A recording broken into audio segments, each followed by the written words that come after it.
Dalam tempoh 6 bulan pertama tahun ini, pasaran saham AS telah merosot lebih daripada 20%. Dow Jones dan S&P 500 masing-masing mencatatkan keputusan 6 bulan terburuk sejak tahun 1962 dan 1970. Namun apa yang menarik, minggu dagangan lalu ditutup dengan keuntungan.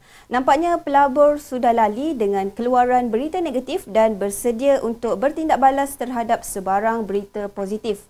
Pada hari Jumaat dagangan minggu lalu, pasaran meningkat di tengah-tengah keluaran data aktiviti pembuatan yang tinggi untuk bulan Jun.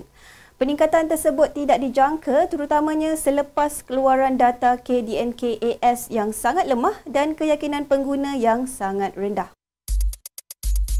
Indeks dolar AS yang mengukur nilainya berbanding sekumpulan 6 mata wang utama kembali ke paras tertinggi sejak Disember 2021 melebihi paras 105 mata. Permintaan terhadap dolar AS meningkat kerana pasaran menjangkakan langkah yang lebih agresif daripada Rizab Persekutuan AS. Pegawai Fed menyuarakan kebimbangan mengenai inflasi yang tinggi dan berjanji untuk memeranginya walaupun mungkin membawa kepada kemelesetan. Oleh itu, para peserta pasaran menjangkakan bahawa FOMC akan menaikkan kadar sebanyak 75 mata asas pada mesyuarat dasar akan datang. Sementara itu, mata wang euro susut sebanyak 1.22% berbanding dolar dan kini menghampiri paras terendah 5 tahun pada 1.0350. Perbezaan dasar di antara ECB dan Fed yang semakin besar memberi tekanan kepada euro. Krisis tenaga di Eropah juga menjadi salah satu lagi faktor penurunan harga bagi mata wang tersebut. Selain itu, Presiden ECB nampaknya tidak pasti sama ada kenaikan kadar 25 mata asas akan dapat memperbaiki keadaan dan menaikkan harga di zon euro. Oleh itu, mata wang euro kekal dalam aliran menurun. Pada masa yang sama, dolar AS semakin mendapat tempat berbanding mata wang yang mendapat lebih banyak sokongan daripada bank pusat. Pasangan pound dolar susut hampir 1.5% minggu lalu selepas menguji tahap 1.20. Kali terakhir pasangan mata wang itu merosot di bawah paras tersebut adalah pada bulan Mac 2020 semasa penularan wabak melanda dunia. Terdapat kemungkinan pelabur dipengaruhi oleh jangkaan yang disemak semula daripada Bank of England. Data makroekonomi terkini menandakan aktiviti pengguna menurun dan terdapat peningkatan dalam risiko kemelesetan. Di pasaran kripto, Bitcoin terus kehilangan tempat.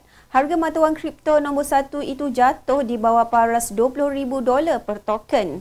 Malangnya, beberapa penganalisis mengakui minggu lalu bahawa kebanyakan altcoin telah kehilangan nilai. Minggu ini, para pelabur akan memantau dengan teliti trajektori Bitcoin. Pada masa yang sama, pasaran komoditi perlahan-lahan stabil. Minyak mentah Brent membuat penyatuan di atas paras $111 setong. Permintaan untuk minyak mentah semakin berkurangan berikutan jangkaan kemelesetan. Namun, bekalan minyak mentah juga adalah terhad. Negara ahli OPEC Plus bersetuju untuk meningkatkan pengeluaran kepada 640,000 tong sehari. Walaupun terdapat gesaan daripada Amerika Syarikat untuk mengeluarkan lebih banyak minyak mentah. Selain itu, gangguan bekalan di Libya dan jangkaan penutupan pengeluaran minyak di Norway akan meningkatkan tekanan ke atas pasaran minyak. Akhir sekali, dalam pasaran emas, emas turut berhadapan penjualan. Logam berharga itu susut 1.19% daripada nilainya dan berlegar-legar di sekitar paras terendah hampir 7 minggu. Penjualan besar-besaran dalam aset berisiko membuatkan pelabur menutup kedudukan emas. Walaupun logam emas secara tradisinya dilihat sebagai pelindung nilai terhadap inflasi dan ketidaktentuan ekonomi, namun kadar faedah yang lebih tinggi telah meningkatkan kos memegang emas sebagai pelaburan.